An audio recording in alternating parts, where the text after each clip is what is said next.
Here it is, the greatest advance in television since color television itself. See all color shows in living color. Once you've adjusted fine-tuning for each channel.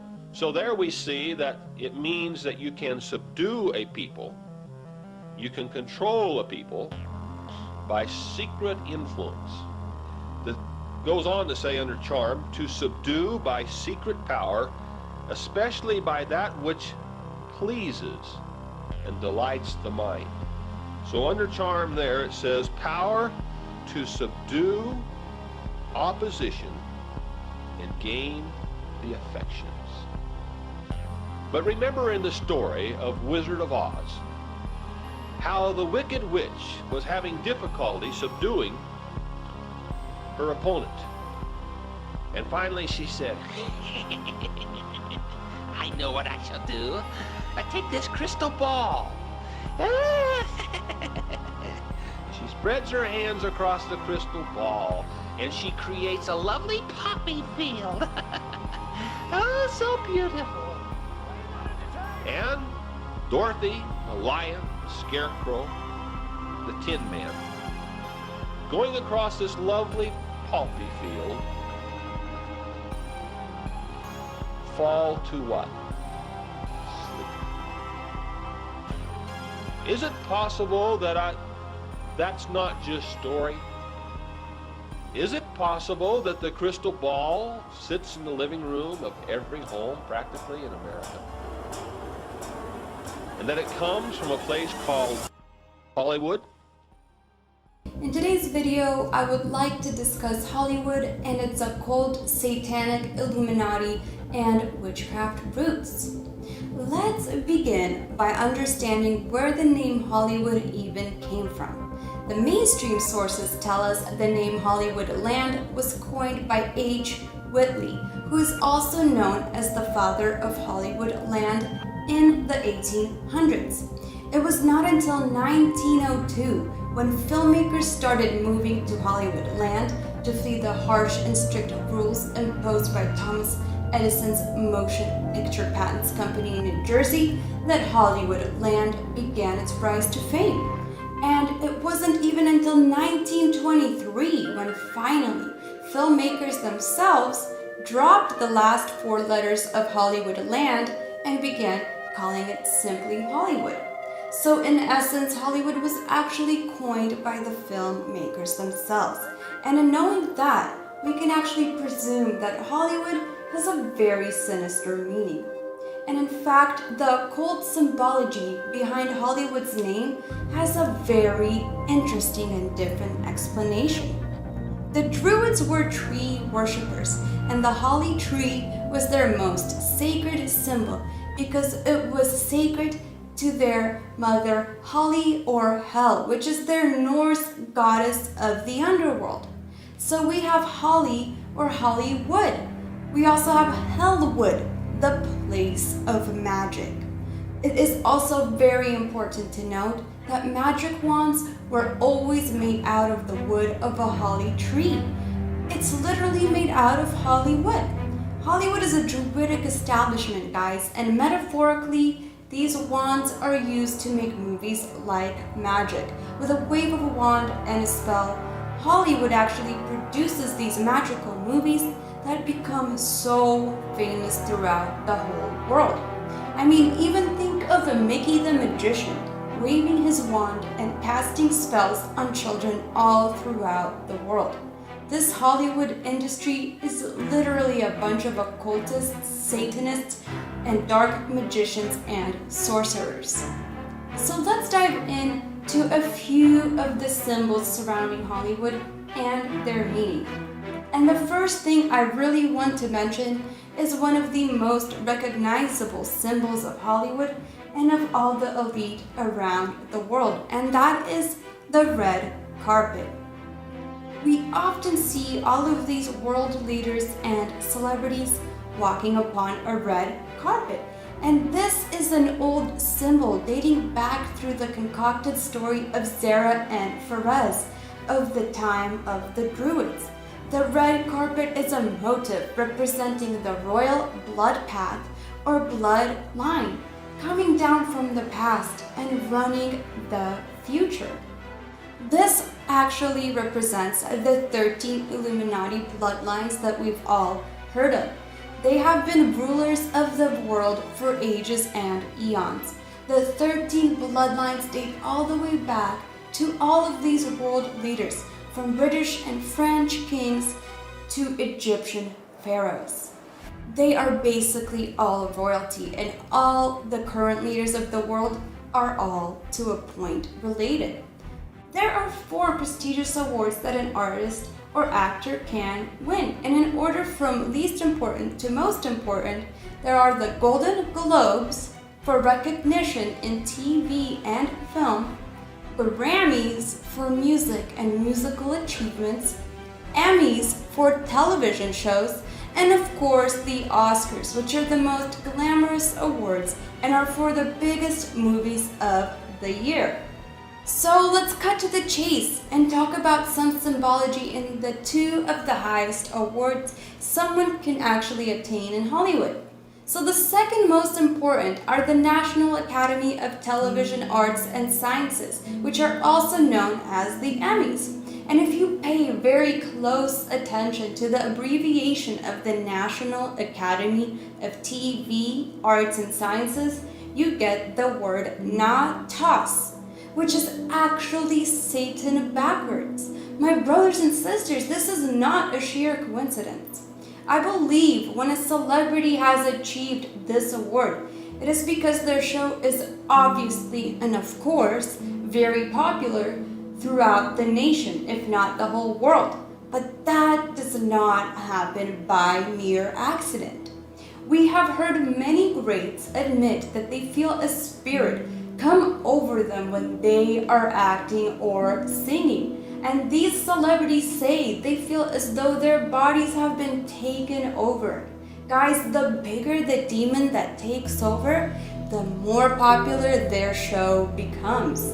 There is strong evidence that when an actor gets an achievement this big and notoriety of that status, it is because they have acted out a specific ritual or have successfully pushed the Antichrist agenda throughout the media and onto the people, which in fact is of course helping Satan to cause chaos and destruction onto this world.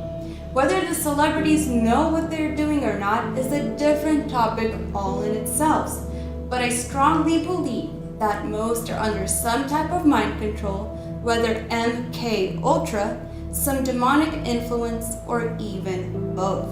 So let's take a look at the picture of this Emmy Award Golden Trophy. Here we could clearly see that the Emmy Award itself depicts a feminine angel with wings that are shaped like lightning bolts. And we all know these lightning bolts are huge satanic symbols, because for when Lucifer fell from heaven, he fell as lightning and became Satan. And we see this feminine angel holding what looks like a globe or a planet or a star. And this is truly blasphemous and satanic. Now, the occultists believe that Lucifer has a feminine energy to him, and that he can also symbolize Venus, which is the morning star, and that Lucifer is a light bearer. Now, it might be very odd to think of Lucifer as a female, but any encyclopedia will surely tell you that occultists, and I repeat, occultists and Romans consider Lucifer as Venus, which is in fact a very feminine energy. Consider this, my brothers and sisters. Satan often comes as a very attractive woman to deceive men. Also, we see the Beatles song Lucy in the Sky with Diamonds is not only related to drugs and LSD, but is also a veiled reference to Lucifer as Venus or the sun. We have even seen Scarlett Johansson play in the movie Lucy last year, which had very occult and satanic references. Lucy, or Lucifer, The light bearer could then also represent the Columbia Pictures logo and the Statue of Liberty, which was modeled after the Colossus of Rhodes, which was a statue of the Greco-Roman Titan sun god. And one of the biggest tools in the hands of the masters who run this world is Hollywood. Hollywood is an incredible story. I've said this, and maybe many hearing me now have heard me say this, but I'll say it again, that the white man's establishment comes from Europe. And northern, southern, well, all four, northeast, south, and western Europe, even at the time of the Roman Empire and before, that whole section of Europe that we call the center for the white man's presence on the earth was quite literally ruled over, ancient Europe was ruled over by a priesthood called the Druids. And the Druids were they were the ministers, the priests, the judges, the lawyers, they were the religious leaders, so there was a priesthood that dominated Europe. It still does. Europe is still a Druidic country, and America is a Druidic country. And unless you understand the Druidic system, then you're never going to figure out what's going on in America and England. But one of the most important symbols in the Druid system was a magic wand, like Merlin, the magician with the magic wand, and also the orchestra leaders and conductors always have a magic wand. And you have better play to the tune of the master. He directs you to play, and he directs you to stop with the magic wand. So you're dancing to his music, okay? Magic wands were always made out of the wood of a holly tree. It's made out of Hollywood. And Hollywood is a Druidic establishment. And the symbols, the words, the terms, the stories that cast a spell on me, so that people go out from the movie and think in their minds this is the way you normally would react to a situation, the way that the guy in the movie did. And so that's why today in the Western civilization, especially in the West, our ability to work with each other and live together as humans is so screwed up, because we've been watching so much television and so many movies and so much silliness coming out of Hollywood, so much violence and sex and drugs and all the rest of it, that people have no idea in the world how to live anymore. They've lost their humanity. And in the process, they seek to transform the rest of mankind into carbon copies of themselves.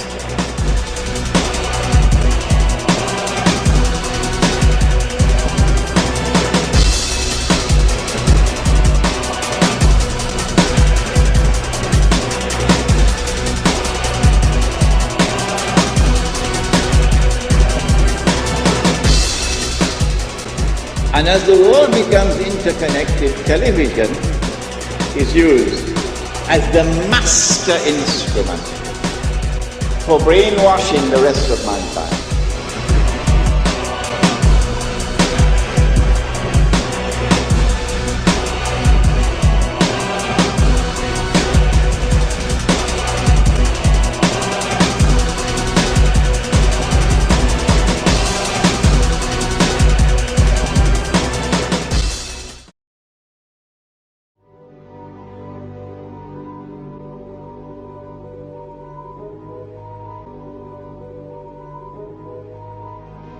What has come to light is that it is not so surprising for a lot of people that there are covens amongst the very educated class, architects, doctors, lawyers, priests, brokers, and the leisure class. These are people who have made pacts with the devil.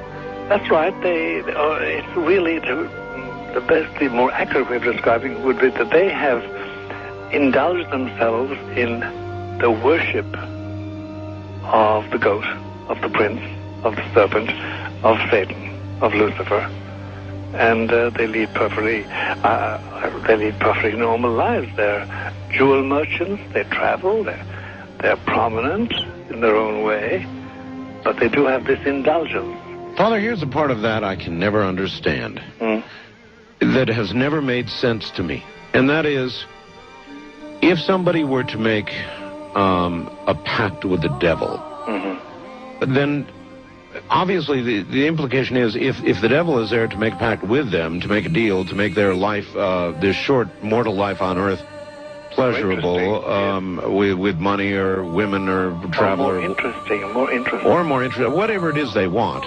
Yes. Then they are aware of the presence of the devil, and they are obviously aware then of the presence of God as well, and they nevertheless make a conscious, stupid, short-term, blind choice to take what they can get in this lifetime. And to embrace one, you must embrace the other. It's not like it's some wishy-washy person. I know you do.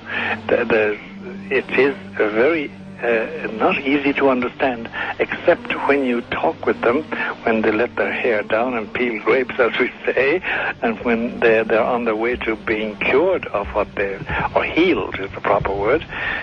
You find that there's an exhilaration and a satisfaction which is both sensual and sexual and mental when they really indulge in Luciferian worship. There is a peculiar exhilaration. Like a drug, then? Yes. You're doing really well now, but didn't you release a CD like almost 10 years ago? Yeah, I mean, I released a gospel record when I was 15 because I grew up in, a household where all I ever did was listen to gospel music, and my parents are both traveling ministers, and so I kind of sang about, what was going on in my life at 15, and that's how I got introduced to the music industry. Because I swear I wanted to be like the Amy Grant of music, but it didn't work out, and so I sold my soul to the devil. When they really indulge in Luciferian worship, there is a peculiar exhilaration. Like a drug, then? Yes. You're so hypnotizing. Could you be the devil? Could you be an angel? Your touch magnetizing. Feels like I am floating. Leaves my body glowing. Be afraid. You're not like the others. Futuristic lovers. DNA. They don't understand you. You're from the heart of the world. A different dimension. If I were the devil, if I were the devil, if I were the prince of darkness, I'd want to engulf the whole world in darkness, and I'd have a third of its real estate and 4/5 of its population, but I wouldn't be happy until I had seized the ripest apple on the tree, thee. So I'd set about, however necessary, to take over the United States. I'd subvert the churches first. I'd begin with a campaign of whispers. With the wisdom of a serpent, I would whisper to you as I whispered to Eve, do as you please. To the young, I would whisper that the Bible is a myth. I would convince them that man created God instead of the other way around. I would confide that what's bad is good and what's good is square. And the old, I would teach to pray after me, Our Father, which art in Washington.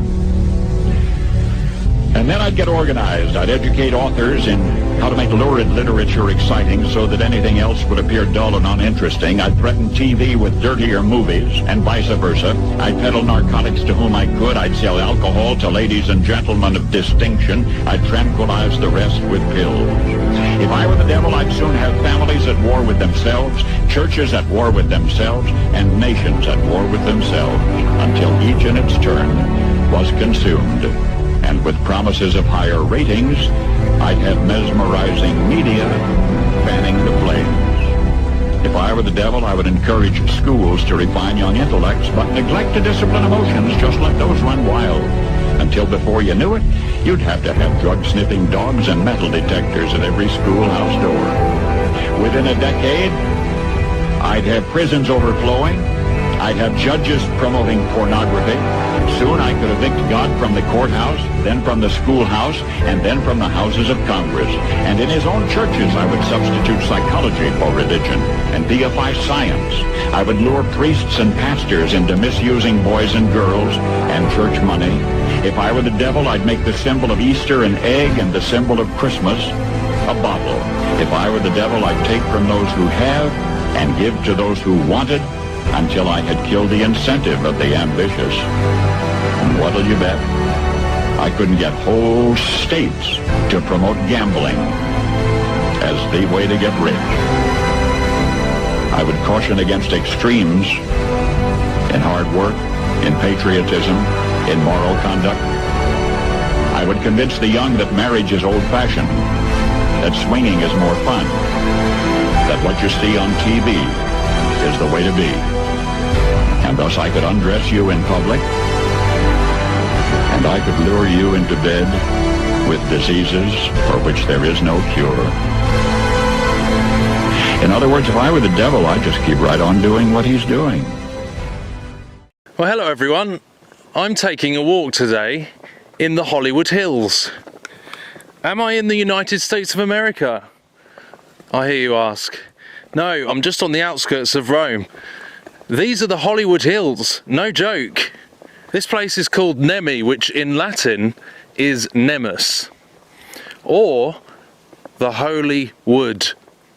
You see how all the trees in the hills are very, very ironically similar to the United States Hollywood in California.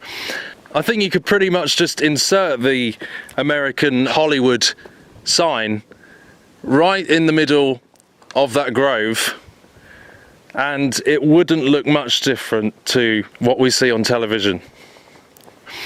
Also, that lake right in the centre, that's called Diana's Mirror, which emperors used to sail into to assert themselves as stars. You would not believe just how many roads lead to Rome.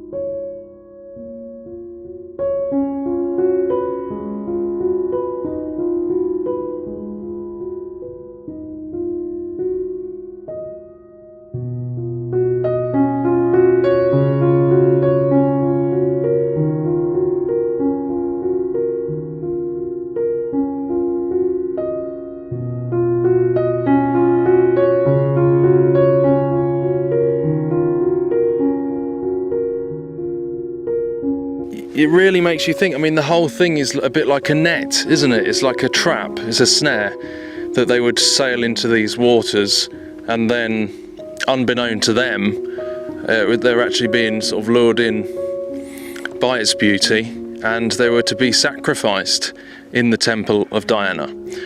Sounds a little familiar, doesn't it, with the Hollywood of today? That it kind of lures us in with its impressiveness and its beauty, and that really it's Jezebel's net, and people are being sacrificed into it. People give their all to be in it, and people get brainwashed by it, and they lose themselves to it. And people sacrifice so much of their time, so much of their life to Hollywood. It's exactly the same thing. The sheer amount that Hollywood and the mainstream media have changed people, have distracted people, have changed their lives, have made people more self-engrossed, encouraged self-worship. It's amazing how much television has changed this world, has changed so many cultures and corrupted so many cultures across the whole world, all from that one place, casting its spell over the viewers.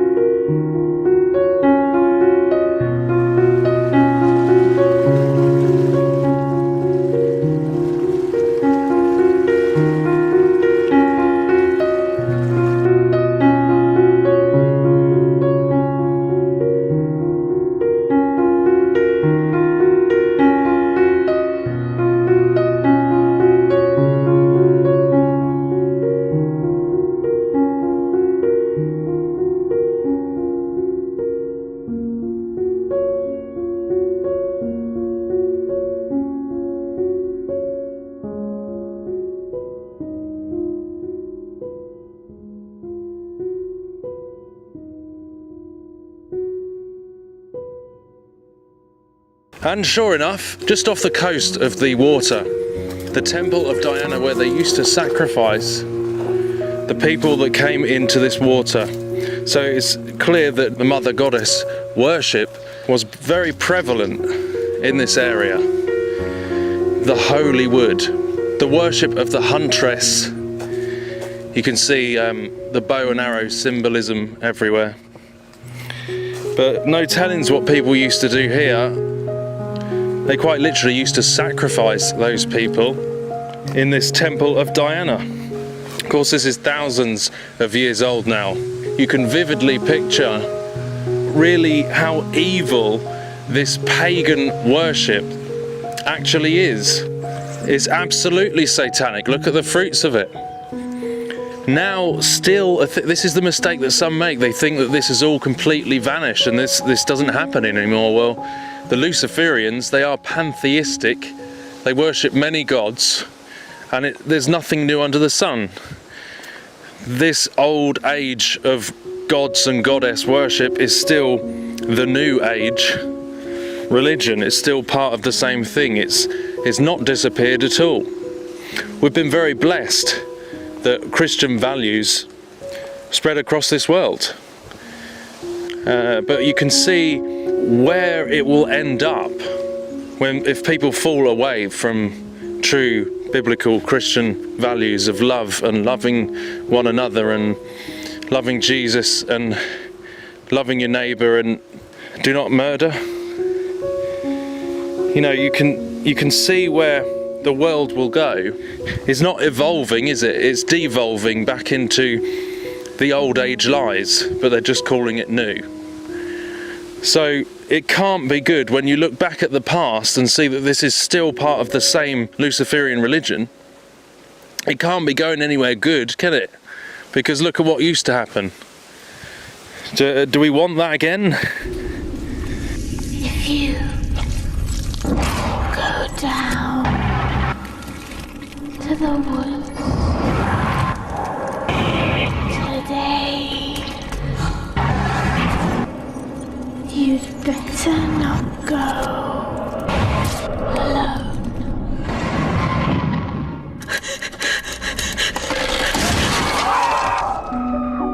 13.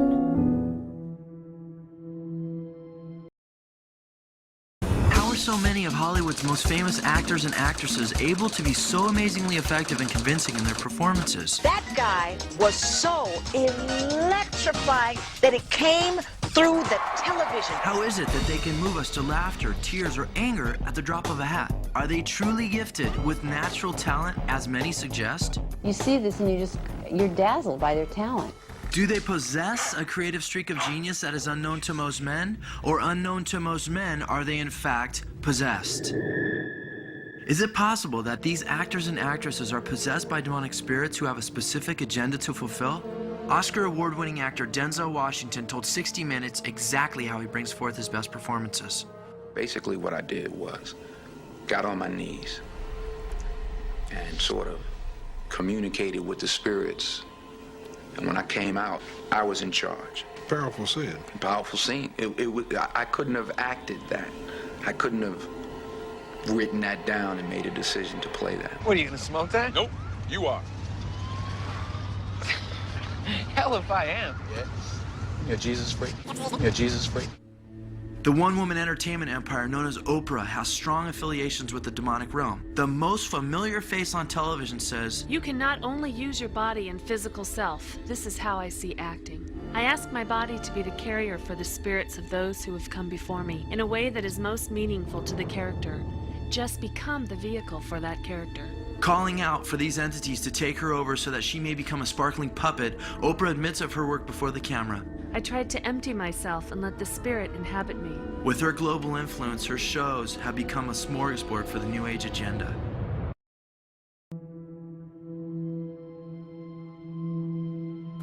You know, it's pretty interesting, isn't it, that this place is called Diana's Mirror, when Hollywood is all about self-obsession, self-worship. It's very interesting. You can see the same fruits in Hollywood today, as we walk around this place which is called Nemi, which in Latin means holy wood, Diana and her holy wood. The lake is called Diana's Mirror.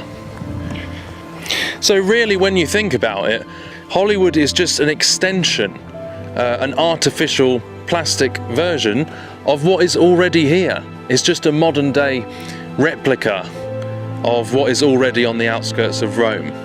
All roads lead to Rome.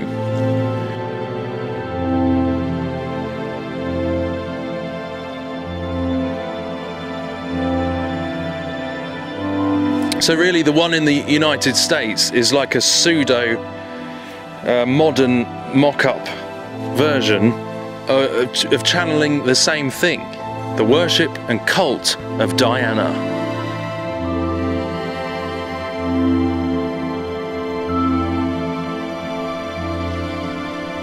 That the temple of the great goddess Diana should be despised, and her magnificence should be destroyed, whom all Asia and the world worshippeth.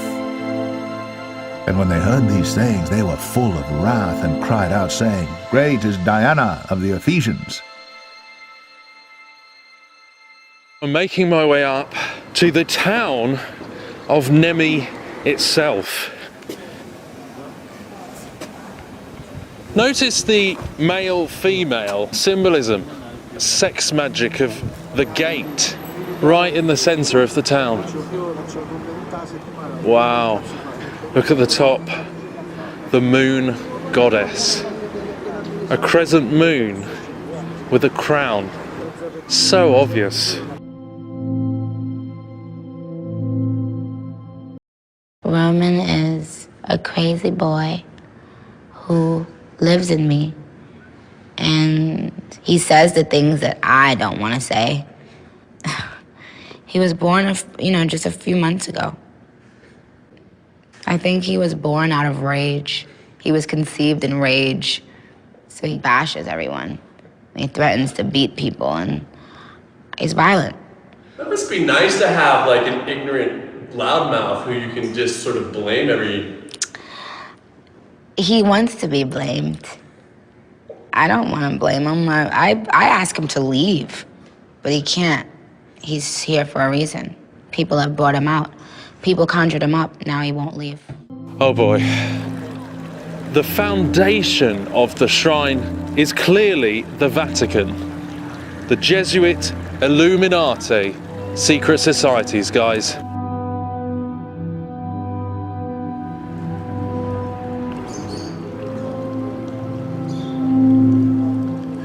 There it is, the sculpture of Diana, the huntress.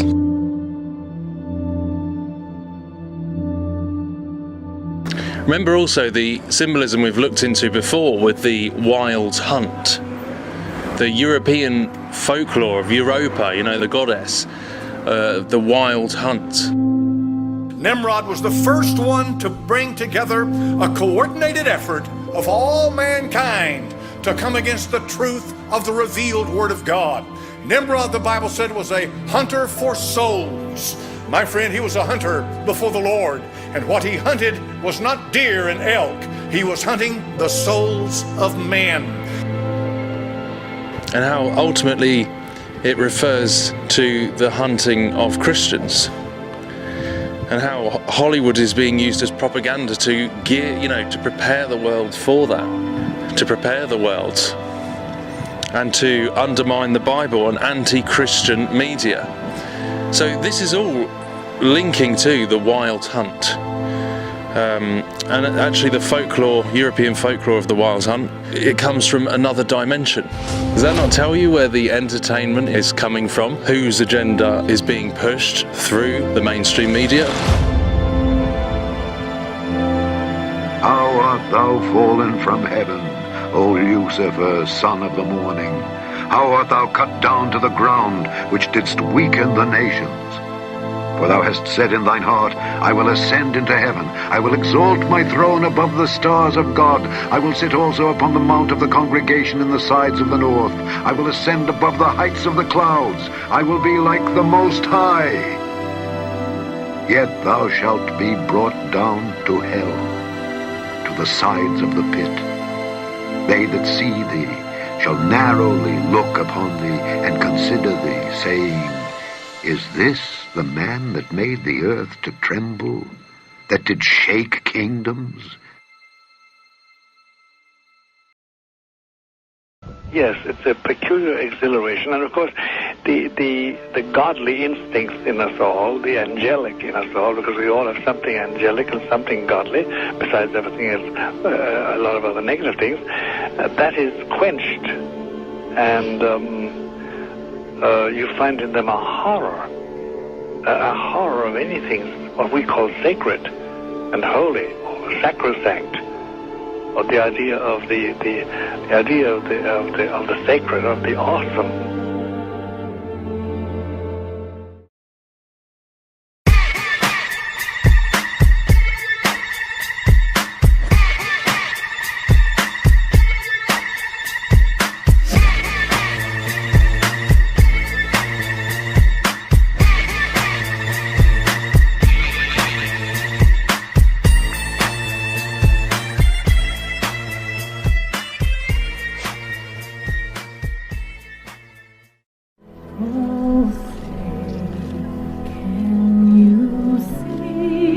Beyonce is the hottest artist on the world stage in 2013.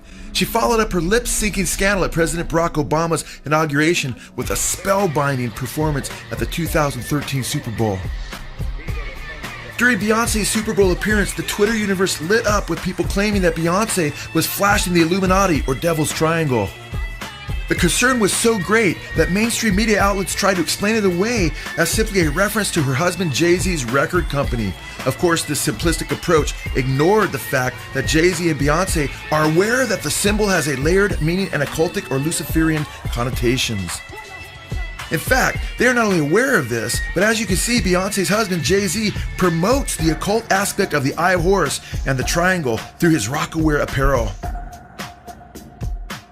Sadly, countless young people are wearing the Eye of Horus and have been introduced to the darkest of occult symbology through Jay-Z and his rock-aware empire.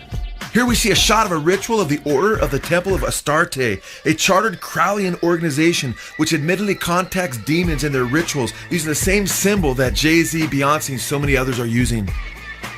Here we also see Satanist Anton LaVey, who wrote the Satanic Bible and started the Church of Satan using the Eye of Horus or the triangle symbol in his satanic rituals.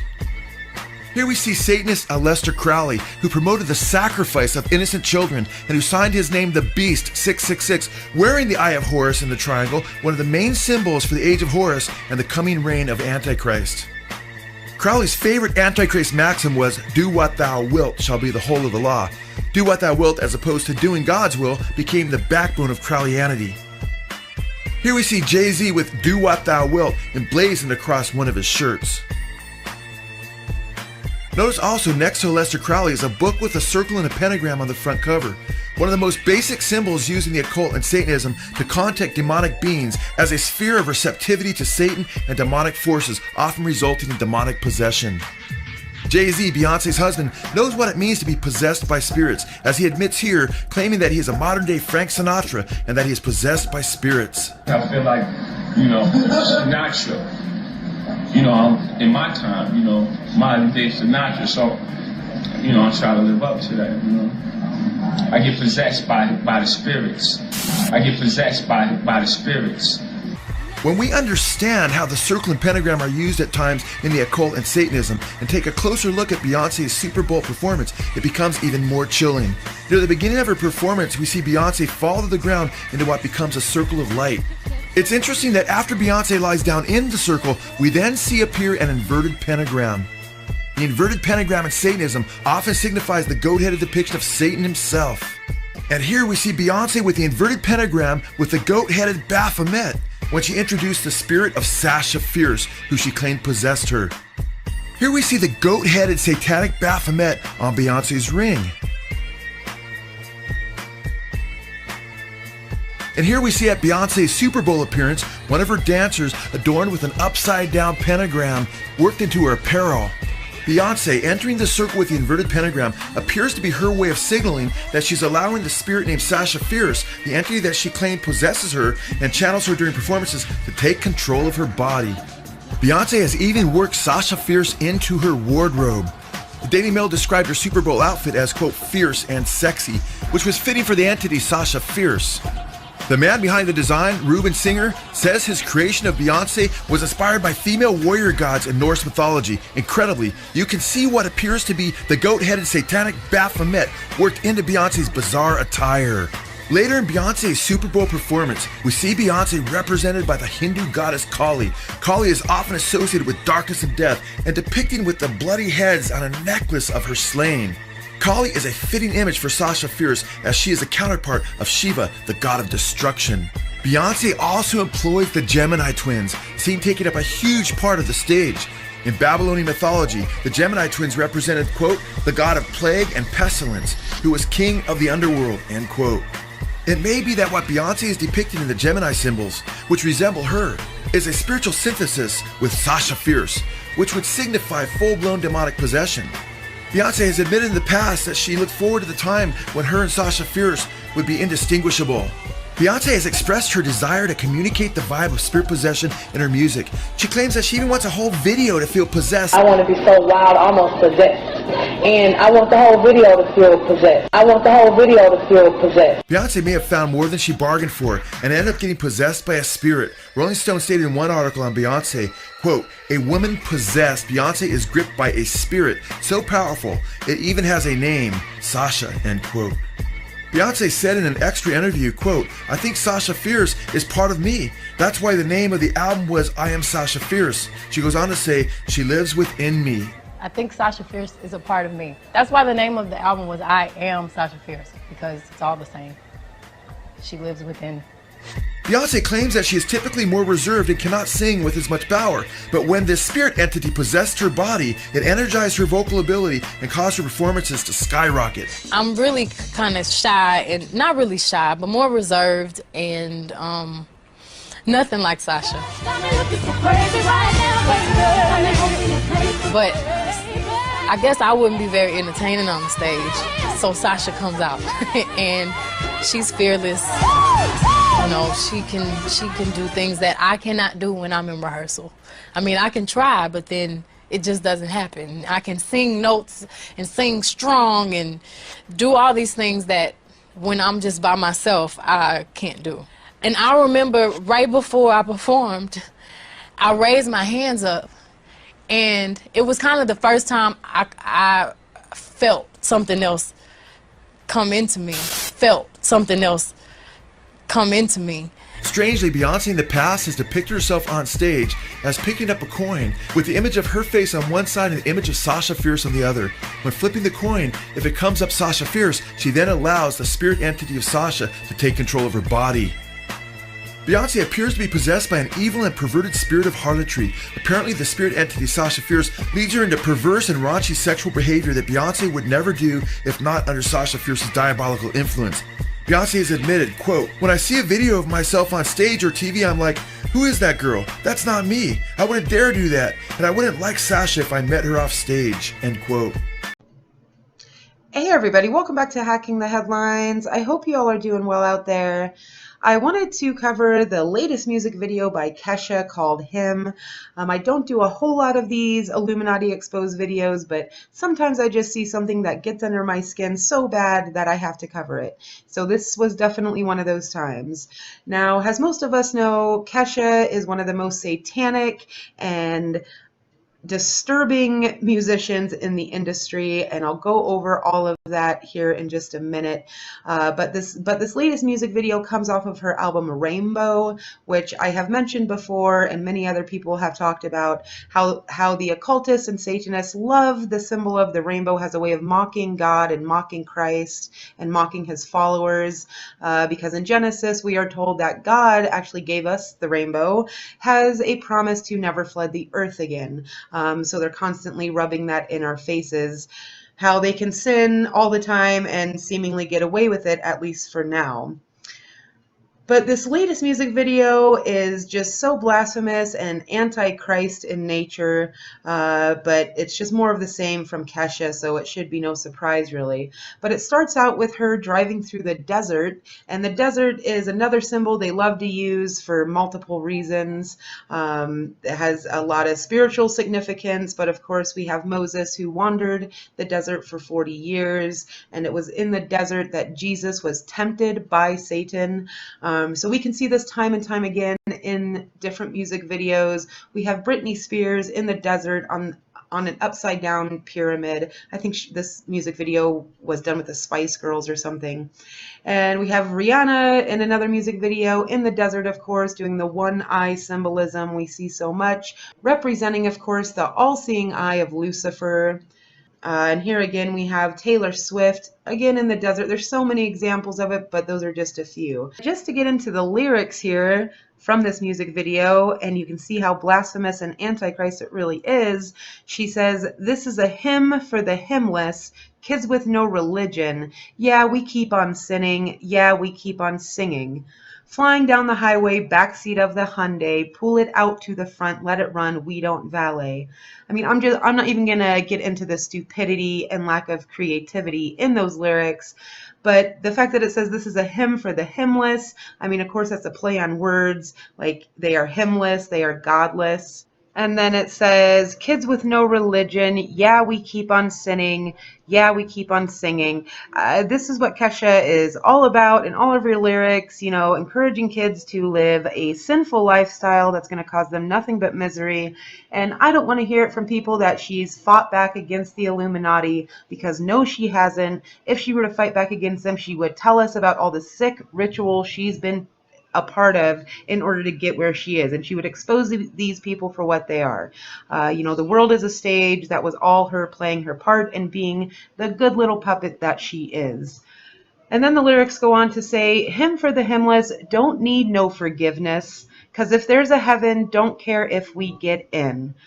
So saying that we don't need forgiveness, we don't need a redeemer, we don't need Christ, and if there's a heaven, we don't care if we get in. And these people, the spirits especially working behind these people, they know there's a heaven, they know there's a hell, and they know that that's where they're going to end up. So their goal is to drag you right along with them.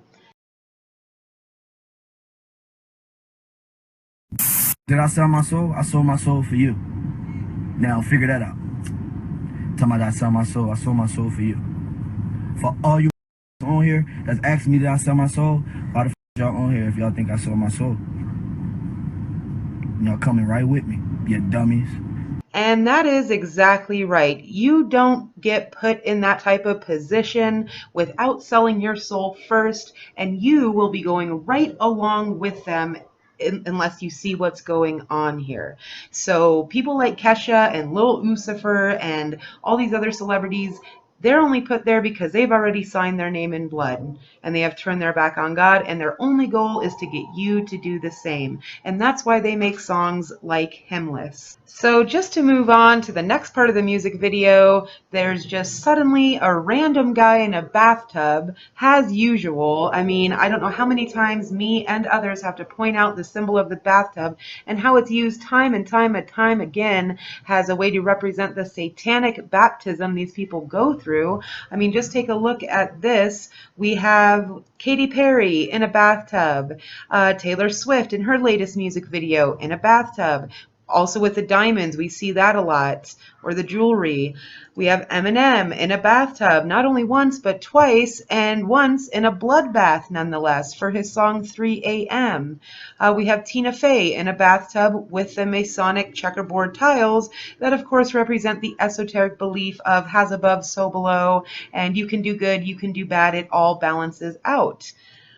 Then we have a very famous picture of Tupac. I know it's a little graphic, but of him in a bathtub with a bunch of jewelry. And then we have Nicki Minaj in one of her music videos in a bathtub. Drake in a bathtub. Let's see here, Machine Gun Kelly in a bathtub. And then we have the milk bath, which is representative of the same thing, but even more significant because they show the milk, which represents the bodily fluids, among other things, that these sick people use to baptize themselves in. So here we have Fergie in a milk bath in her music video MILFs. We have Rihanna in the milk bath. And then this was a very famous picture taken by Annie Leibovitz, satanic Hollywood photographer, of Whoopi Goldberg in a milk bath. So you can really start to see the pattern there. And then after the bathtub scene, the video goes on to show this very masculine woman while Kesha is singing in the background. This is a him, him, him. This is a him, him, him. And this is a great example of neuro-linguistic programming, and that's something they use to slowly condition the masses into accepting these perverted agendas. And I'm not saying perverted to be mean, but when you take a woman and you try to make it into something else, it's perverting its original purpose. So that's what transgenderism does, and it's no coincidence that Satanists worship a transgender goat, or otherwise known as the Baphomet, which is represented through the pentagram, which most people are very familiar with that symbol. That represents a transgender goat. So it's no coincidence we suddenly see the transgender agenda being pushed through like crazy. And this is just one of the subtle ways they do it. And then just to get into the lyrics a little bit more, after that it says, after all we've been through, no, we won't stand and salute. She's saying, no, we won't stand and salute to God. We won't worship God. We won't bow down to God. We reject God. And then at the end it says, this is just the way we're made. You know what I mean. You on the team. So just like little Lucifer was saying that you're on the team, whether you know it or not. If you're following these type of agendas and these type of musicians and Illuminati puppets, if you're eating up what they're feeding you, you're on the team. You've chosen Satan. And that's what she's saying here, just like that rapper Lil Lucifer was saying. And then the next part of the video shows a falling star kind of illuminating the sky and illuminating everyone. And that is because Lucifer is commonly referred to in the Bible as a star, or the morning star. So here we have, it says, how you have fallen from heaven, O morning star, son of the dawn. You have been cast down to the earth, you who once laid low the nations. So in this Kesha video, it's showing the falling star, or Satan falling down from heaven. Just like it also says in Revelation 12:4, his tail drew the third part of the stars of heaven and did cast them down to earth. That is referring to the 33% of the fallen angels who chose Lucifer over God, and they were cast down to earth because of it. And that's what that shooting star in Kesha's video represents. And then again with the illumination, we see a car pulling up, illuminating a crowd of people. That's why we constantly see the rays around the all-seeing eye. It's even on the back of our dollar bill. This represents the Gnostic or the gnosis, the knowledge that these people think they get when they start worshiping Lucifer, and they get to eat of the tree of good and evil, just like Eve did in the garden. And that's what this illumination that we see again and again and again in music videos, that's what it means. And that's why they're called the Illuminati, because they think they're illuminated by Lucifer's light or his knowledge. And then at the end of the music video, we have the UFO propaganda brainwash programming that we see everywhere these days. And that is because they are preparing people to accept the alien deception. And aliens are nothing more than demons in disguise. But I made another video about that I go into much more detail about, called The Great Deception of the End Days Has Arrived. So I will be leaving that linked up in the description. If you haven't seen it, make sure to check it out. But yeah, at this point of the music video, it's just Kesha and a bunch of other people standing under a giant UFO while being illuminated by its light. And they're all kind of standing around worshiping it, just like they plan to do soon when they give demons the physical form they've wanted for so long. And they're just going to call them aliens, and people won't even question it because of all the programming they've had for years and years and years to accept these alien things, which are really demons in disguise, like I said before. And the car is getting like sucked up into it, and you can see the license plate on the car. It says K15NAL13N, which I thought kind of looked like K is an alien or Kesha is an alien. So again, with the alien propaganda, the alien, the lie is right there in the middle of the word. But I don't know what this thing is. I don't know what Kesha is. I know a lot of people will say it's a male to female transgender, and I don't know about that, but I see their point. But I do know it should probably lay off the plastic surgery because it's starting to look almost non-human at this point. But that's what we see a lot of these celebrities go through, and that's really neither here nor there. But just to show you a few more examples of how satanic this thing really is, I mean, she has a song called Cannibal, and in a Glamour magazine interview, she said that she eats men, that she has sex with them, and then she eats them. She also said in the same interview that she has collected teeth from her fans and has made it into a bra, and headdresses and earrings and necklaces. So that's obviously some kind of weird satanic ceremony there or ritual. She also has a song called Dancing with the Devil, and in that song the lyrics go, I keep on dancing with the devil, I sold my soul to death and glow, there ain't no turning back, I keep on dancing with the devil. So this is her telling you who she is and what she's about, who she worships, and that is part of the satanic law, if you will. They have to tell you to your face what they're about and who they work for. And then it's your choice to either accept it or reject it. But yeah, then we have her doing the all-seeing eye again and again. Of course, we see that with almost every one of these Illuminati puppets. She wears all-seeing eye jewelry. I mean, she dances on stage with giant pyramids and all-seeing eyes. And then there was a video of her drinking her own urine, which is a very common satanic ritual. For those of you who don't know, they will drink their own bodily fluids. Has a rite of passage or a part of a ritual to summon demons. And then we have her on stage multiple times, not once but twice that I could find, her pretending to drink blood out of a human heart, or at least she says it's pretend, but you can see her here drinking it and she's just covered in blood on stage. Just really gross and disturbing stuff. So yeah, I mean, she's definitely not hiding who she is, and this latest song is just more of the same from her, more blasphemy, more antichrist lyrics, you know, more indoctrinating people to turn their back on God and to live the do what thou wilt mindset. So it's really no surprise with any of it, but I would love to hear your thoughts on it. Please let me know what you think in the comment section below. So there's been a lot of talk recently about the death of Anthony Bourdain. Many people have been looking into this and finding a lot of fantastic information. I say fantastic because once again it proves this connection with the entertainment industry and Satanism, the occult, you may say the Illuminati. So this story just came out over the last week. Darren Aronofsky reflects on filming Death Ritual with Anthony Bourdain for Parts Unknown finale. Now this was filmed just weeks before Anthony Bourdain was found dead. So one of my favorite quotes comes from Confucius, and he says, "This world is not ruled by rules nor laws, but by signs and symbols." And keeping that in mind, if you want to find satanic symbolism around Asia Argento, which was Anthony Bourdain's girlfriend, there is tons and tons of images to find. So I'm not going to go through and show all the images. Once again, you can find this for yourself. I only needed a few. When we see these images, we see these people putting out the same symbolism over and over again. There's only one conclusion you can draw. They are a part of that satanic system. They've either sold out to it or they were sold into it. And there's also the idea that as human beings, we could be used as puppets for the spirits.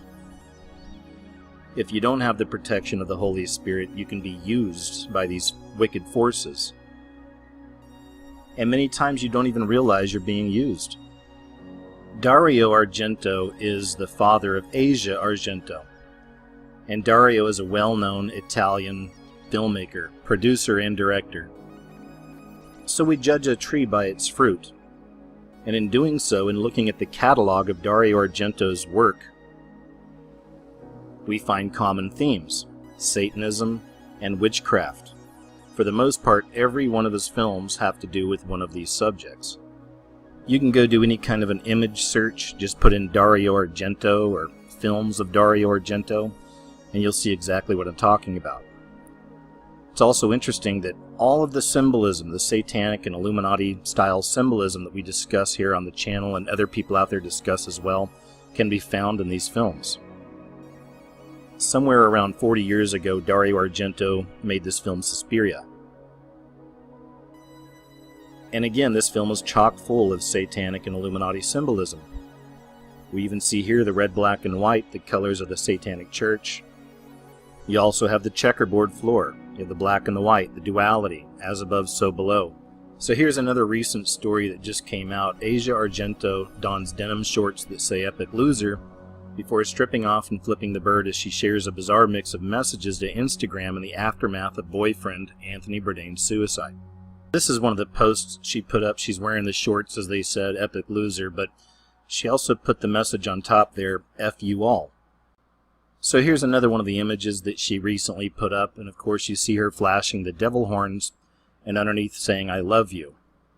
So I've covered this a lot throughout the years. Many people try to say the devil horns mean "I love you." So that hand sign for "I love you" was originally introduced to us by Helen Keller. I find it a very weak veil for these people to try to cover up what their real intention is. And I've seen this same argument for years. We'll see these celebrities who we know have sold out to the satanic system flashing the horns, and you'll always see people trying to defend them, saying, "Oh, no, they're just saying I love you." This is just another part of that grand deception. So she's also a singer and a musician.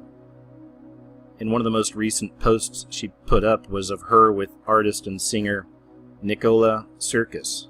So in doing an image search for Nicola Sirkis, of course we find him doing the same symbolism that we see time and time again. Even here we see him doing the famous shh, the hush sign, the keep the secret sign. Another very common symbol we see with a lot of these so-called Illuminati artists. And of course, right here he is again, but we see him doing the horns, flashing the horn sign, right? I guess that means "I love you." And of course we find him draped in the rainbow flag. The rainbow itself as a symbol was a promise from God originally. So of course this beast system takes all of these symbols and these ideas that had an innocent origin and they pervert it, they distort it. Again, this is that "as above, so below." It's flipping everything around. It's a mockery to God. So once again we follow the symbols, we look below the surface, and this is what we find. These Satanists can no longer hide in the shadows. These witches can no longer hide in the shadows. Everything's coming out. This demonic entity is more than some alter ego, but a spirit that possesses Beyonce's body. In fact, Beyonce seems to black out and be unconscious of her body when this evil spirit takes control. She describes it this way, quote, "I have out-of-body experiences. If I cut my leg, if I fall, I don't even feel it. I'm so fearless. I'm not aware of my face or my body," end quote. Beyonce says, quote, "It's like a blackout. When I'm on stage, I don't know what the blank happens. I am gone," end quote. She has said recently, quote, "I'm more powerful than my mind can even digest and understand," end quote. Notice in Beyonce's Super Bowl appearance that as she's emerging from the circle with the inverted pentagram, her face becomes distorted, as though she has now given her body over to the spirit she identified elsewhere as Sasha Fierce. Here we see that the normally sweet-appearing Beyonce now looks like a different person, more like a man than a woman. Throughout the rest of her Super Bowl performance, Sasha Fierce's mean man face will appear as much as Beyonce's. Beyonce has admitted that this spirit is not a friendly spirit, hence the name Fierce. Of course, God's Word, the Bible, reveals that when it comes to fallen angels, only demonic entities possess human beings. From the time she enters the circle with the pentagram, Beyonce's face morphs repeatedly into a demonic and evil sneer. So horrific were many of the faces that Beyonce manifested that her publicists told BuzzFeed that they wanted them to remove pictures that they considered unflattering to Beyonce, some of which you are seeing here. Satan's desire has always been to be worshipped in place of God the Creator. In Isaiah chapter 14, we read that Satan wanted to be like the Most High God and wanted to exalt his throne above the stars of God. In Matthew chapter 4, Satan asked Jesus to bow down and worship him. Jesus responded and said, "Get behind me, Satan. It is written, thou shalt worship the Lord thy God and serve him only." Sadly, this is ultimately what Satan and the demonic realm want. Here we see Beyonce, or Sasha Fierce, give the creepy request of asking the crowd to reach out to her so she could feel their energy. Everybody put your hands towards me. Everybody, I want to feel your energy. Wave your hands with me, come on. Tragically, the crowd is clueless as to who they are praising. May God help us to wake up to the fact that His Word declares that we are not wrestling against mere flesh and blood, but against Satan and the demonic spirit hierarchy that are hell-bent on bringing as many people to the lake of fire with them as they can. Yes, it's a peculiar exhilaration, and of course, the godly instincts in us all, the angelic in us all, because we all have something angelic and something godly, besides everything else, a lot of other negative things, that is quenched, and you find in them a horror of anything what we call sacred and holy, or sacrosanct. Or the idea of the idea of the sacred, of the awesome.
That's how I got introduced to the music industry. I swear I wanted to be like the Amy Grant of music. Yeah. But it didn't work out, and so I sold my soul to the devil.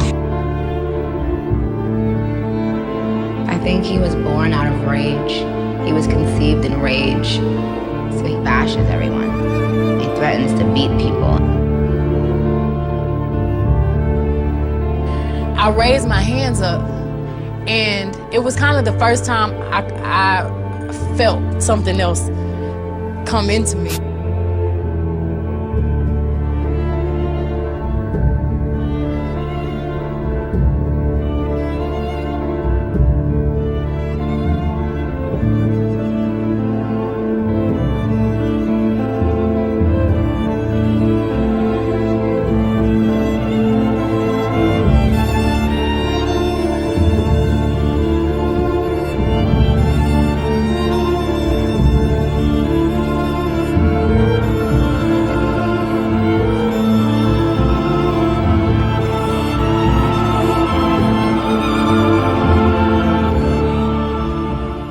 That shh sign, or that secret sign, is one among many.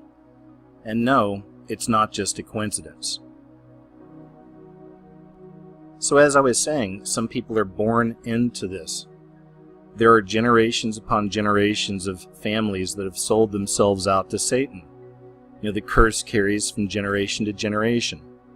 So future generations are literally born into this satanic system, born into the witchcraft, born into the Illuminati.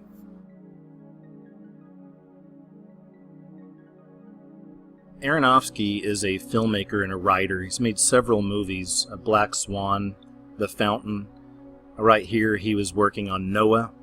So if you've seen Noah and you were trying to figure out what was going on, it helps if you understand a bit about Gnosticism.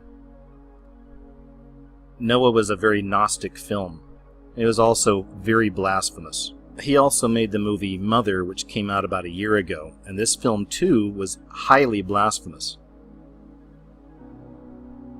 There's something else very interesting about this, though. Darren Aronofsky is dating Jennifer Lawrence. Or at least he was at the time of the filming of Mother. Jennifer Lawrence went out and was doing press. She's doing different talk shows and whatnot for the film. And I did a video on Mother about a year ago, and I showed images of her on the Jimmy Fallon show wearing earrings that were upside down crosses. It's also very interesting to note that that video just a few months ago was blocked worldwide from YouTube. I still haven't put it up on the website, but I will. But the point is, I don't think they wanted that imagery out there. Because again, it shows what we're dealing with. Witches, sorcerers, Satanists, occultists. These are the people who entertain you. That being said, it turns out I got lucky. I actually found a really solid image from that interview, and you can see clearly right there hanging from her ear an upside down cross. Once again, it blows my mind. This is right in front of people's faces. I mean, millions and millions of Americans watch this show every night. And how bold it was really for her just to put these on and get out there in front of, again, millions and millions of people. But so few people see. Those who do their work in the darkness think they're safe, but we're living at a time where everything is being exposed. Before the end comes, all of this darkness is going to come out into the light. And they will scurry like cockroaches. We got a glimpse into the Hollywood witches from Twitter. This is Amber Tamblyn, an actress, says, "Witches, please prepare the strongest protection spell you have for our sister Asia Argento today. Please lift her up with all the love and light your conjuring is capable of casting." So a few more things about Amber Tamblyn. She's married to comedian David Cross. David Cross is a very outspoken atheist. So isn't that interesting? We see an atheist married to a witch. But is he really an atheist? This goes back to that connection between atheism and Satanism, because there is a solid connection there. I feel a lot of time it's easier for some of these people to just say, "Hey, I'm an atheist," as opposed to, "Hey, I worship the devil." But that's just me. There's something else I want to show you about Amber Tamblyn I found very interesting. So here's a bit of a head scratcher. So we have Amber Tamblyn talking about the witches, with her connection to the Hollywood witch coven. And they recently had a child, her and David Cross. So isn't it interesting that she actually had a letter sent to her about the birth of her new child from none other than Hillary Clinton? It says, "Happy birthday. Your birth has been a source of great joy for your parents, Amber and David, and your vast community of admirers and champions. I send my best wishes to you for a lifetime of amazing accomplishments and adventures full of love, learning, and friendship. With warm regards, I am." And then it's sincerely yours, Hillary Clinton. But of course there's the I am. WikiLeaks exposed a lot about Hillary Clinton. You can do a little bit of research on Clinton, see her connection to the occult. I also find this a very interesting connection. Once again, being that Amber Tamblyn is connected with the Hollywood witches. And now we have Hillary Clinton, of all people, writing her a letter, a personal letter, about her newborn child. It's also interesting how she wrote, "with warm regards, comma, and then I am." I am, many of you will know, is considered the name of God in the Bible. So here's a classic example of what I'm talking about. A lot of times these celebrities say they're agnostic or they're atheist, but we find them pushing out a lot of the satanic symbolism, satanic ideas, Illuminati symbolism, what have you. If you look at the bottom right there, this is where Will Ferrell states that he's an atheist. I found this in a lot of other sources as well. Most of you watching my videos are well aware of Marina Abramovic, major Hollywood witch. There's plenty of connections between her and Hillary Clinton. Going back to that, a lot of WikiLeaks released some of this. And she's really connected to a lot of celebrities and politicians. She's also well known for performing a lot of really bizarre rituals, spirit cooking. So it's interesting that we find Will Ferrell at one of these events. The atheist. Now here's an image of Will Ferrell from a show that he produces called The Chris Gethard Show. And this is him performing a mock Illuminati ritual or a mock satanic ritual on stage. But once again, he's an atheist, right? He doesn't believe in this kind of stuff. As I said earlier, I do feel this is one of two things typically. One is that it's easier to hide behind atheism for a lot of these Hollywood Satanists. And the other side is there really are people out there, I believe, that are full-on atheist, agnostic, don't believe in any of this stuff. They think it's ridiculous. At the same time, they don't even realize that they are being used as little puppets. The spirits can use you as a puppet if you're not filled with the Holy Spirit. So speaking of that, I want you to check out this next clip. This is from an actual Satanist, and it very much details everything I'm trying to explain here. We don't believe in Satan as, a deity or a god or a supernatural being. We believe in a metaphorical literary construct of Satan. So he's a symbol for rebellion, a symbol for human nature. So the idea that we don't have a supernatural feature to our faith doesn't mean that we are any less a real religion. Nor does it mean that we should not have the same privileges granted to us as a faith. It's controversial, and there's no way around it. I mean, that's the idea of Satanism. It has always been it's been constructed to be controversial. I mean, people who have been out-groups in society who have challenged, the rule of authority have often been labeled satanic in history. We hope that by performing a same-sex marriage, and then if it's not accepted or recognized by the state, it gives us an opportunity to challenge that based on religious grounds. With the women's rights campaign and everything we just did with, the informed consent laws, we received so many emails from women specifically who identify as Christian who said, I never thought I would say this, but your faith and what you're doing is really amazing, and I want to stand with you because it's one area in my belief system that I feel is failing me. We're here to educate and be involved in our community, and not to create hysteria. Part of what I do with my work here on YouTube is I research a lot. I do my show KJ's What Happened once a week typically, and that's where I show you a lot of what I find.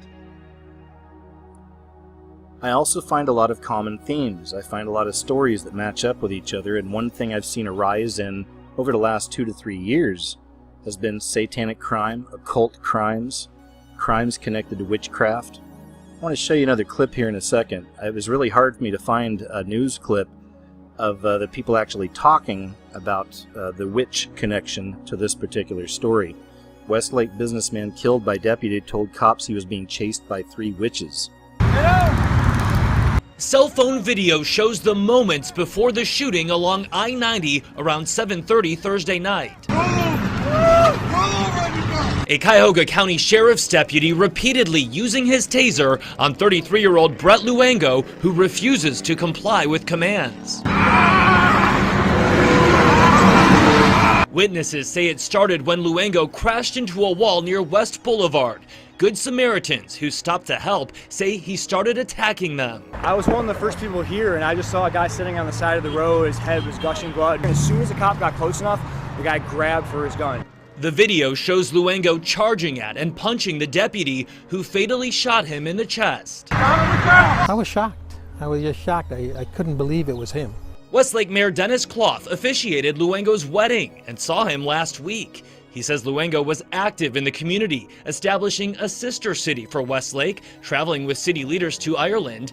Luengo even planted a flower bed outside City Hall. It's very out of character. I mean, he was very much involved in the community, and he always gave back to the community. Very smart, intelligent person. It just really doesn't make sense. Luengo served as CEO of his family's Westlake construction firm, Constructability. The family releasing a statement thanking the Good Samaritans and first responders Thursday, saying his behavior was completely out of character for Brett, and the family has as many questions as everyone else. This incident by no means defines the way in which Brett lived his life, which has sadly come to an untimely end. He was just a great guy, and it's a terrible loss, not only for the family, but for this community of Westlake and everybody who knew him. With an investigation now underway, Cuyahoga County officials are commending the actions of the sergeant, who's been with the department nearly 30 years. Our safety officers do not come into service to take lives, but to save them. And I know our deputy responded appropriately. So before I talk about these films that I wanted to talk about, I just want to cover a few more things. These really are clear examples of just how the beast system is manifesting more and more before our very eyes. Most of us understand that the Vatican, the Pope, and that whole system is a major part of this beast system. So I've noticed this trend I'm going to show you a couple examples of. Right here, Vatican invited Katy Perry to talk about transcendental meditation. So if you didn't already know, Katy Perry is one of these celebrities that is fully sold out to the satanic system, and she's used constantly. We judge trees by their fruit.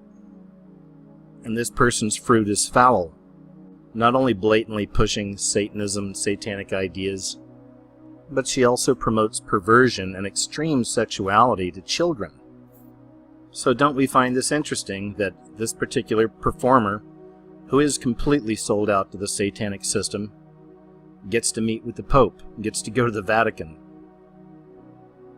And yet here's another classic example. This is Lady Gaga with, dare I say, one of the most popular witches in the Hollywood system, even the political system, Marina Abramovic.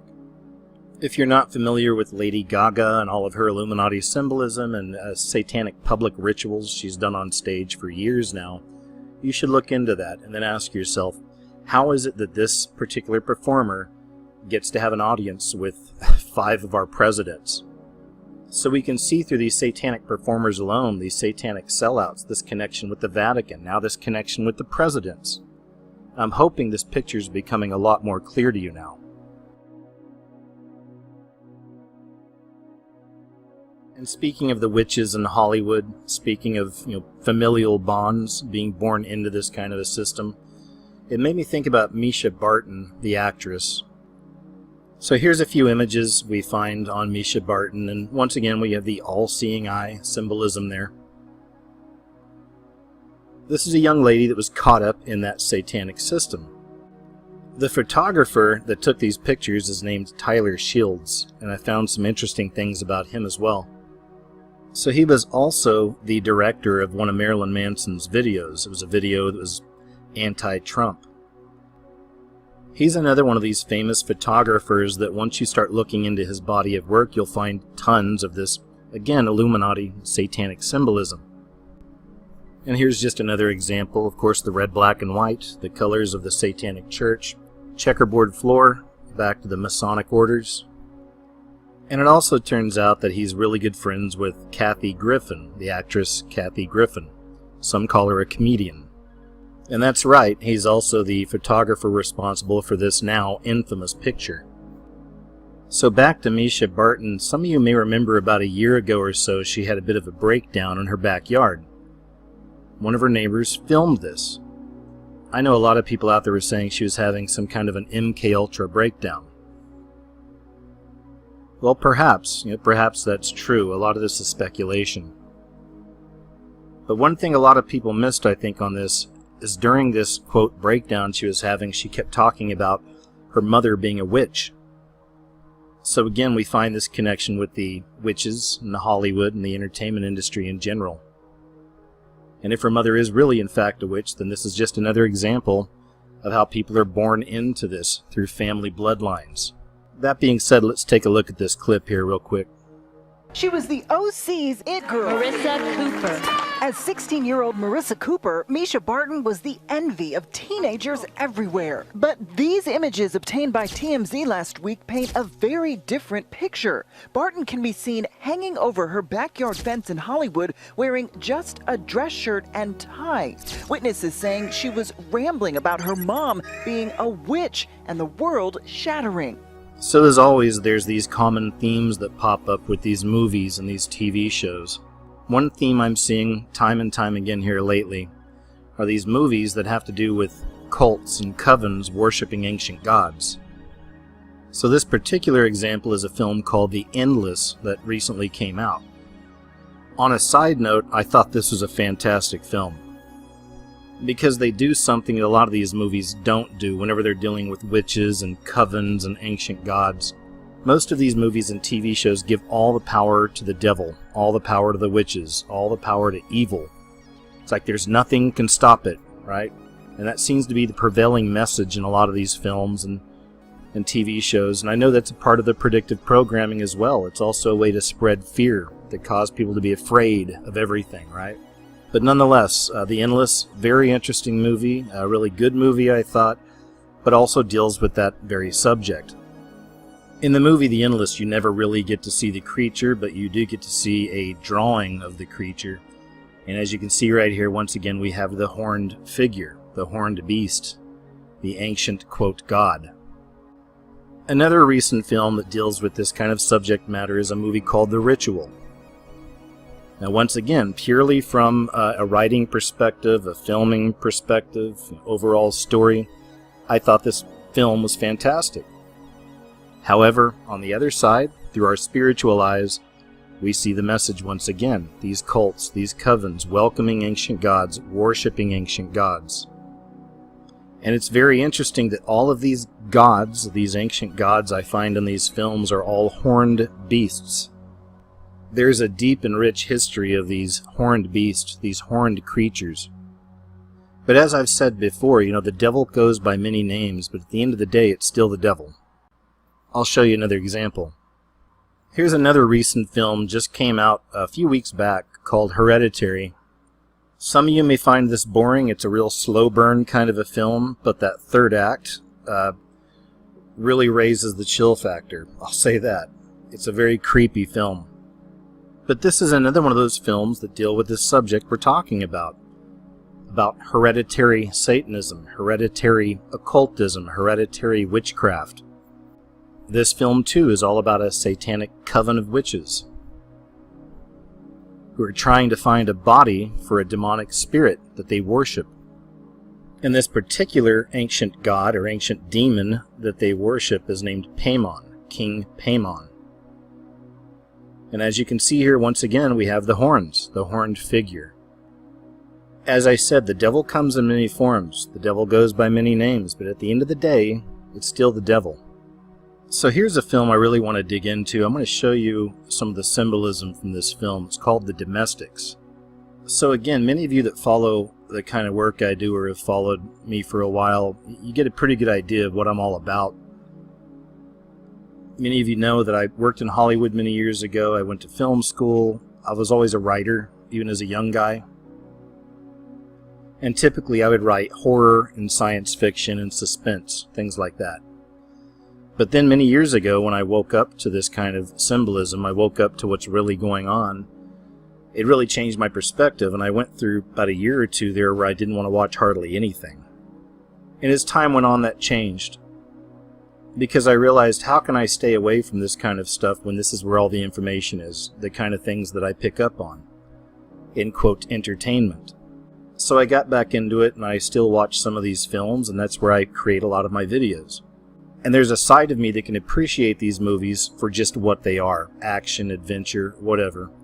And then there's the spiritual side, where I'm seeing through my spiritual eyes, and I can see the nasty agendas, the programming that's taking place in a lot of these movies. And there's tons of programming that's been taking place over the last several years that I believe is preparing us for truly the end of America. And we're talking end of days type stuff here. When I see these kinds of films, these post-apocalyptic films, I always picture it in my mind as what I've seen in the Bible. There will be people in this world that refuse to take the mark of the beast, and those people will be hunted. Though on one side, I really enjoyed the film. I mean, I like these kinds of movies. I like these survival-type movies. So on that side, I liked it. But on the other side, this is one of the darkest, most nefarious films I've seen in a really long time. And the programming is strong with this one. So there's really not much waiting around with this movie. It gets dark really, really fast. And it covers a very common New World Order theme, and that's depopulation. And the way they explain it in this movie is that it was the U.S. government turning on its own citizens. You can see right here they launched all these massive bombers that were just laying out black chemtrails all over the people and killing them. Now, as I said, this is a part of the New World Order agenda. You can go to the Georgia Guidestones, which are essentially the 10 Commandments of the New World Order. You'll find that one of the tenets there is to maintain humanity under 500 million, in perpetual balance with nature. And the more you look into the Georgia Guidestones, you realize it's pagan connections to witchcraft itself. So once again, we have the witches. So in the movie, after the government does this, the people that are left in America, they start dividing off into different groups. It's reminded me a lot of the movie The Warriors from John Carpenter from many years ago, if you've ever seen that. It's very similar. There's different tribes, basically, that exist. And as I said, this film is filled with Illuminati and occult symbolism. So of course right here, We go back to the horned gods again, right? And that connection to the devil itself, or the New World Order, or the beast system. And again, we have the horns. We see it all throughout the film. This part was really interesting, very symbolic. This is one of the lead characters, and she winds up putting on this jacket. Now, it's interesting the way this was filmed, because she puts the jacket on. It shows her from behind here.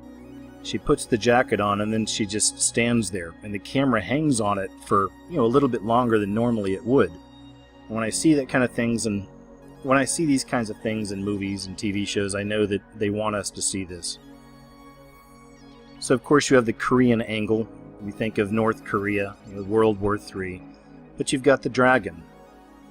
So when we're looking into the language of symbols, we always need confirmations. And the fact that this film is filled with these satanic and Illuminati symbols, then we can easily draw the conclusion that this right here means something more, connected back to that beast system and all of its symbols. The dragon, the beast. This reminds me of the verse in the Bible about the woman and the beast. Here's another part, very interesting. She's going through some records. Her and her husband found a kind of a safe house to stay in. He went through and was leaving her little notes before she woke up, and here's one he left her that he had found one of her favorite albums, and of course you can see the Baphomet right there on the cover. Here's one of the symbols of one of the gangs out there. Just thought it was interesting. You've got the beheading. It makes me think, of course, of the beheading of the Christians. Also has a pentagram on the axe. Speaking of the Christians, they have kind of a Christian group, very much a mockery of true Christianity or God or Christ, and they call themselves the Sheets.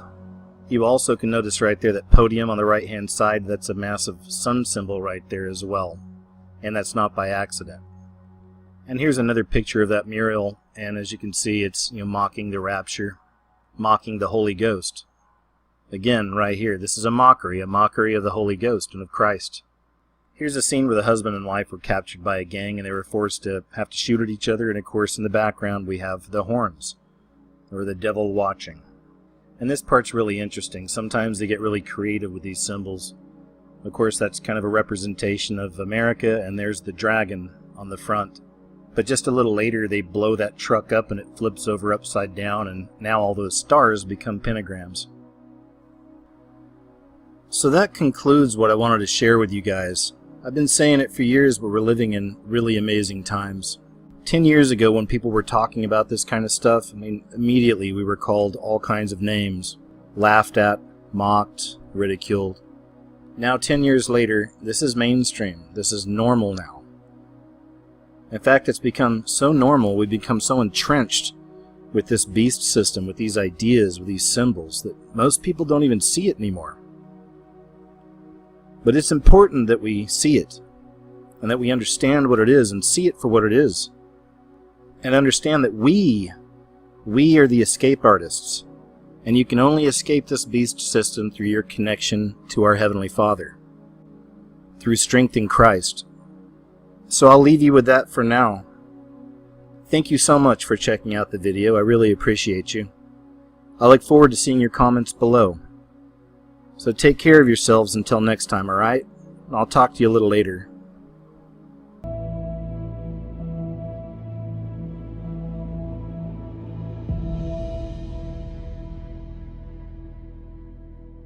So now that you know a bit about the Emmys, let's talk about the most celebrated, renowned, and respected night in Hollywood, which is the Oscars.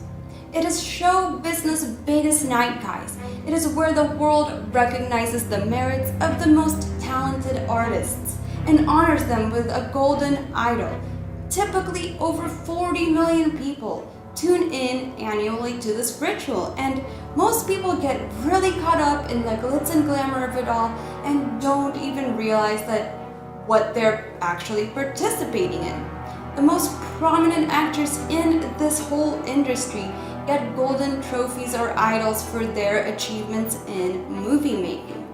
And what's fascinating about the design of the Oscar statue is that it is an Art Deco version of the ancient Egyptian god called Ptah. In Egypt, there were two major gods in charge of picture making, craftsmen, and artists, and unbelievably, one of them was doth.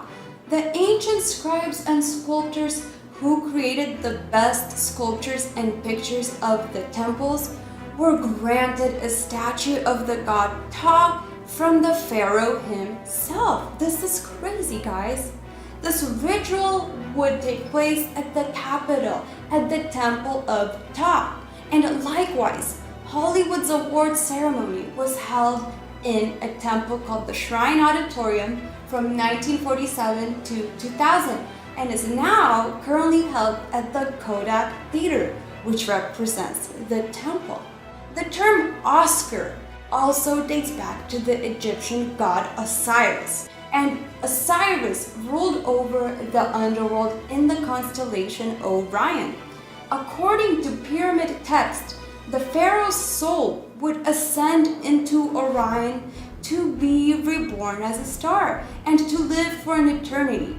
But there was one significant catch. The pharaoh's soul would have to transform into a spirit to reach Osiris. And once the spirit reached the Osiris, it was then immortalized and remembered forever.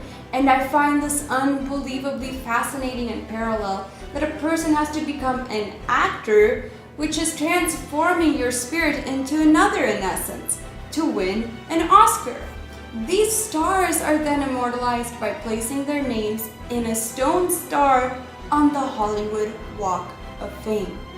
And just like the pharaoh was worshipped as a god who became a star, our modern culture is doing the same thing and has adopted the same practice by worshipping those who become movie stars. Brothers and sisters, the Webster Dictionary definition for worship is an extravagant respect or admiration for or devotion to an object of esteem. And isn't that exactly what the masses are doing to these famous celebrities? Guys, the Bible is very clear and adamant about whom deserves our worship. And Matthew 4:10 states, "Thou shalt worship the Lord thy God, and him only shalt thou serve." Beware of idolatry, guys, beware of it. Deuteronomy 4 even tells us,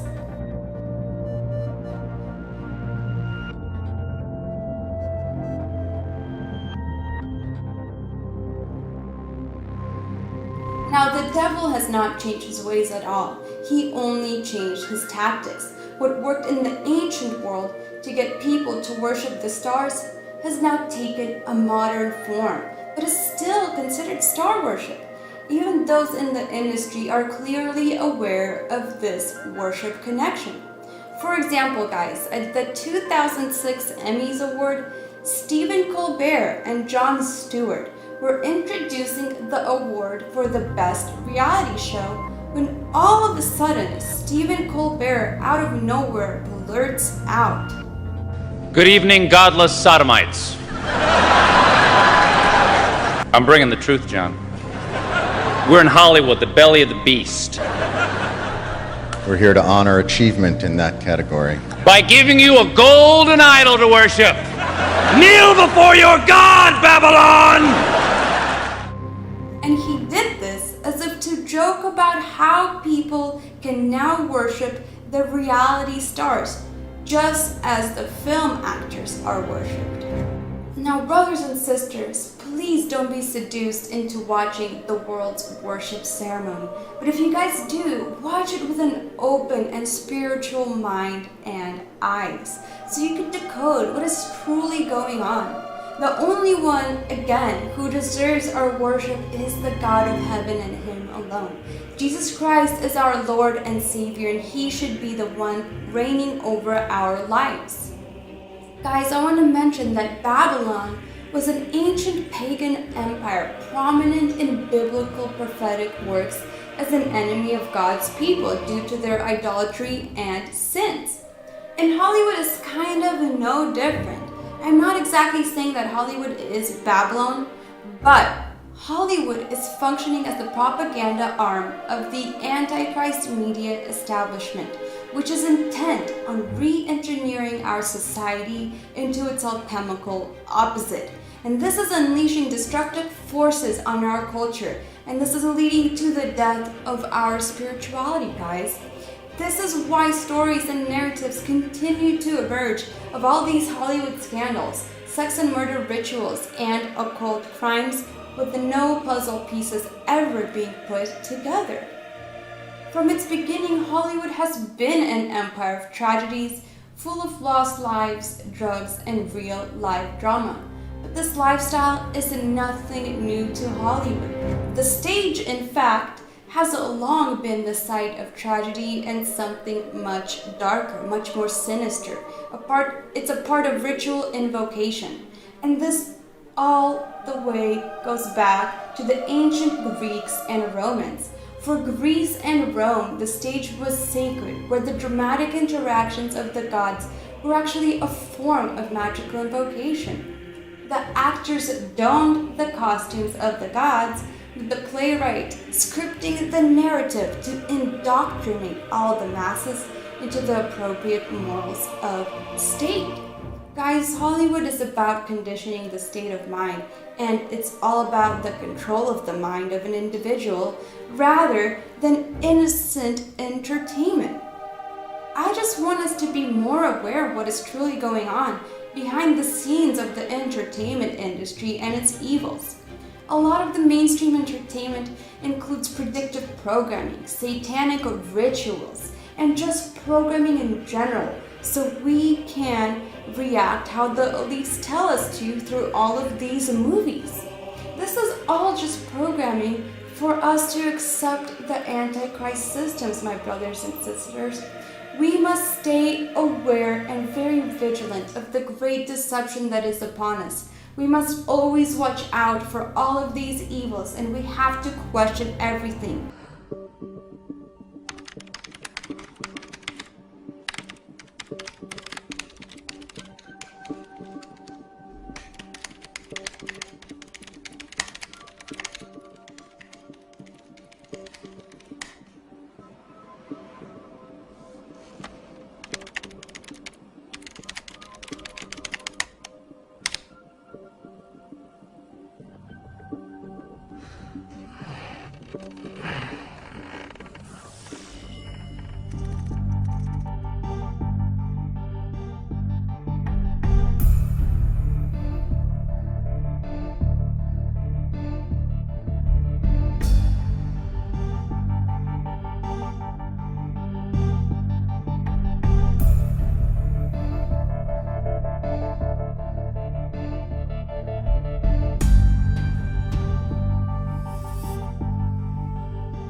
A symbol is anything that is agreed upon to designate something else. The advantage of symbols is that they may communicate complex concepts while being simple in and of themselves. Most symbols are simple drawings that consist of a few pen strokes, while other symbols are objects or actions. The diamond on a wedding ring, for instance, is a symbol. Imagine all the things that can be inferred about a husband who gives his wife a wedding ring mounted with a piece of glass or a random pebble instead of a diamond. An apple is just a fruit, and yet has been commonly associated with education, wisdom, and teachers. A wink is an action, but also a symbol. It is often used to communicate sexual interest, or to convey a hint. The symbol, whether it's a drawing, action, or object, often conveys a message far more complex than the symbol itself. The foundation of all symbols is agreement. When a symbol is repeatedly used in the same context, agreement regarding that symbol's meaning is formed. As time progresses, the symbol's meaning solidifies. If symbols are used randomly, with constantly changing meanings and associations, they fail to be symbols at all. After all, what good is a symbol that means something different each and every time you see it? Illuminati symbolism, used in popular culture such as movies, novels, and TV shows, isn't used randomly either. Believing that all-seeing eyes, pyramids, and suns are inserted into random places in a movie is an easy mistake to make. But let's think about that. Let me take you to a backward universe where the meaning of symbols is arbitrary and random. A world where hospital signs lead to fire stations and elementary schools. A world where the play and pause symbols have no bearing on what the buttons actually do. A world where radiation signs, biohazard symbols, don't walk signs, and dollar signs are placed randomly throughout the city and used interchangeably. You get the idea. If used randomly and without repeating context, the symbol fails to be a symbol at all. We don't use symbols randomly. We can't afford to, and neither can the Illuminati. The Illuminati is more dependent on symbols than most, and the reason is that it allows for secure communication no matter where the messages are located. As long as the masses are kept outside of that symbol's agreed upon meaning, any message can be hidden in plain sight. And, as stated earlier, not all symbols are drawings. This is so important to remember as we move forward. When you go shopping, watch TV, read a magazine, or walk through the city, how well do you pay attention to the assault of logos that invade your space? Have you noticed the same symbols that show up in thousands of logos? Or have you fallen into a media-induced slumber, accustomed to the assault? Humanity has been conditioned by symbolism, and today we are bombarded by logos. The average American is exposed to 600 commercial messages each day. Some symbols and messages we recognize, and some we don't. And what we don't understand can be used against us.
And don't think that it stops there.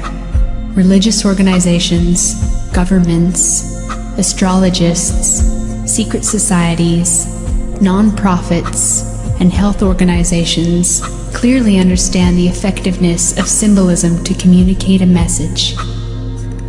Political campaigns are using subliminals in their ad campaigns. The entertainment and gaming industries know that symbols have emotional power and they play on it. The question is, do you know? You have to understand the secret societies, the fraternal orders that are operating within our border. And the people who are in power in this country are working for our enemies. They are using the terms and the symbols and the words and the catchphrases of the European secret societies. They are working for our enemies.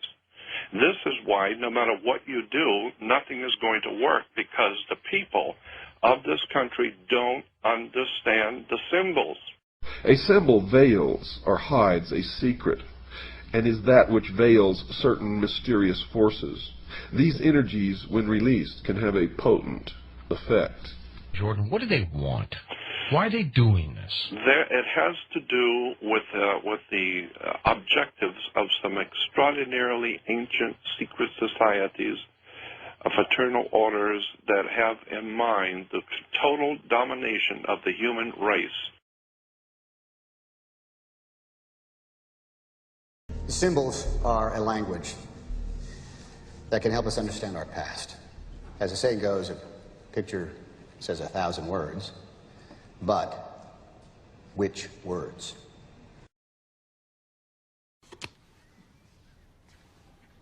Spencer, tell me something about the sun. The sun, the symbol of the light, Lucifer, the intellect, the gift, primordial knowing. They don't worship darkness.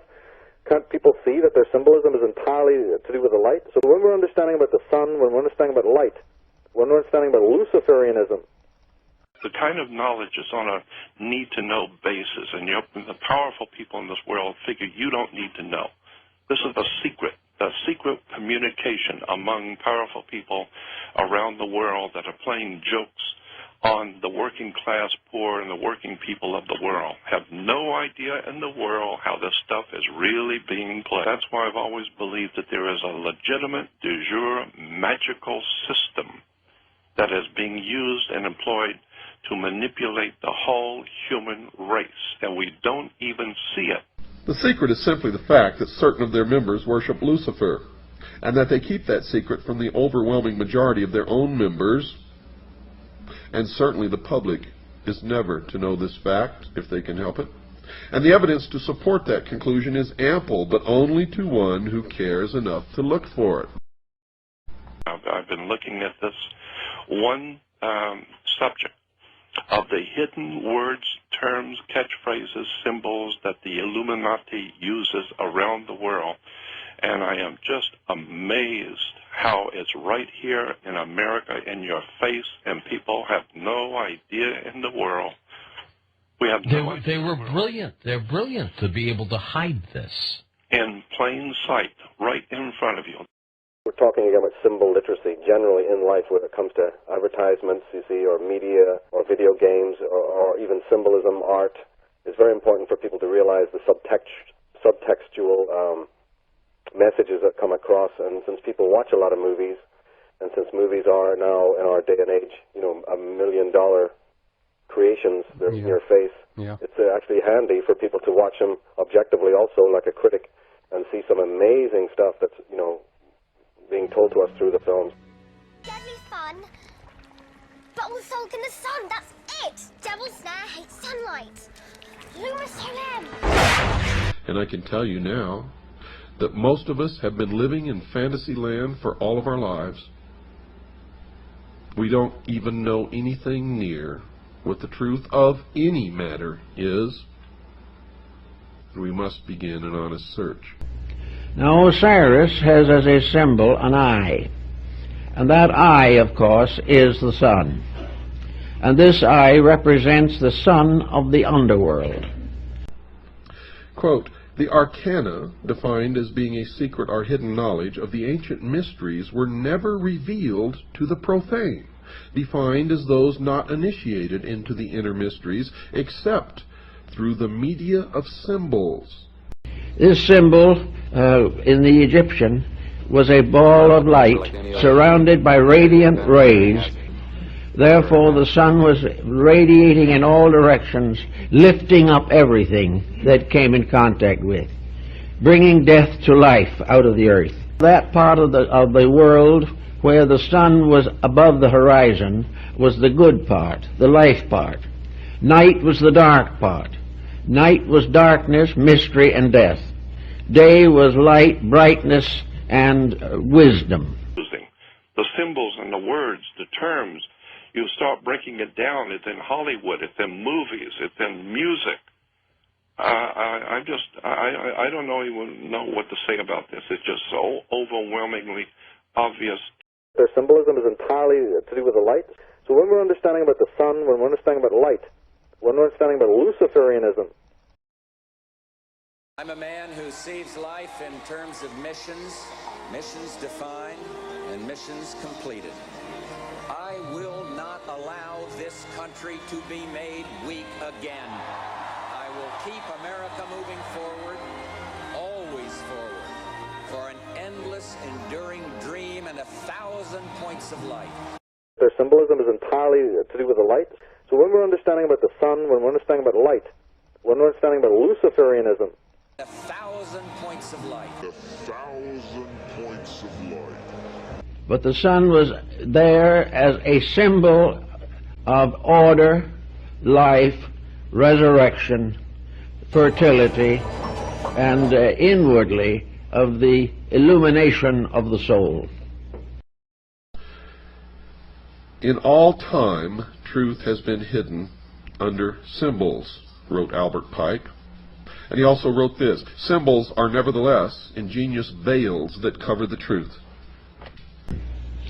Once the knowledge was available, nothing could put it back again into secrecy. The only answer to this problem was to keep it secret from the beginning. Now, the problem of secrecy was largely in the hands of a philosophical priesthood, or perhaps we might say a great theological structure. It's a worldwide thing which is going on, and the people of this earth have no comprehension whatsoever of who's doing it and how it's working. And until we do that, we're just going to keep going further and further in and never realizing who's doing it to us and how they're doing it. It's a very high technology. The individual who desired knowledge and recognized the need of it was placed under certain restrictions, must take obligations, must prove through long training and discipline worthiness to receive knowledge. It was the purpose of these ancient teachers to make sure that nothing important to the advancement of man could be captured and held by selfishness or ambition or avarice. It was necessary, therefore, to select the custodians of knowledge. The question of just what the ancient mysteries were, folks, was answered in part by Albert G. Mackey, another 33rd degree Mason.